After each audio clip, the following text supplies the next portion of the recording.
Skolēni, atskatoties uz aizvadīto pirmo mācību semestri jaunajā Austrumlatvijas tehnoloģiju vidusskolā, atzīst, ka sākums nav bijis viegls. Salīdzinot ar iepriekšējo skolu, šeit ir augstākas prasības, vērtējums sākotnēji krities. Daži pat domājuši par skolas maiņu, tomēr vairums ir izturējuši un pieraduši. Dažādu apsvērumu dēļ mācības pametuši 2 jaunieši. Sākumā likās vispār ļoti grūti, bet es nepadevos un īstenībā es nenožēloju. Vismaz pēc pirmā semestra man ļoti patīk. Mums ir ļoti liels pluss tas, ka mums nav tik daudz. Un katrs skolotājs pie mums spēja pieiet, pateikt, tu vari uzdot skolotājiem jautājumu un sagaidīt arī atbildi. Patiesībā, kad pierod pie tā, kad ir augstākas prasības, tad nav nemaz tik traki. Tas ir vienkārši laika jautājums. Skolā 10. un 11. klasē mācās kopumā 30 skolēni no Rēzeknes, Ludzas, Kārsavas, Riebiņiem un Gulbenes. Jauniešu skolu izvēlējušies gan tāpēc, ka tas ir kaut kas jauns un interesants, gan tāpēc, ka apzinās, ka inženierzinātnes ir pieprasītas.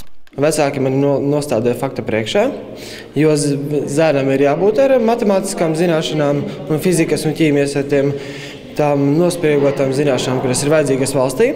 Liels pluss mācību procesā ir pašu skolēnu motivācija un vecāku ieinteresētība. Skola pavisam nesen ir akreditēta uz maksimālo termiņu 6 gadiem. Kā norāda direktors, viņu mērķis radīt vidi, kurā mācības netiek apgūtas standarta variantā. Liela uzmanība veltīta teorijas skaidrošanai ar praktiskiem piemēriem no dzīves.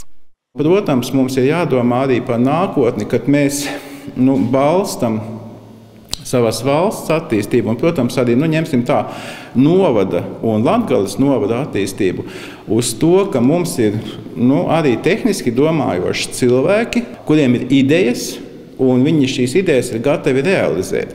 Skolai nākamajā mācību gadā būs jāuzņem atbilstoši ministru kabineta noteikumiem 10. klasē vismaz 22 skolēni. Protams, skolā cer, ka skolēnu interese būs vēl lielāka. Jo vairāk jauniešu vidusskolā, jo drošāks garants, ka Rēzeknes tehnoloģija akadēmijai nākotnē būs studenti inženierzinātnes programmās.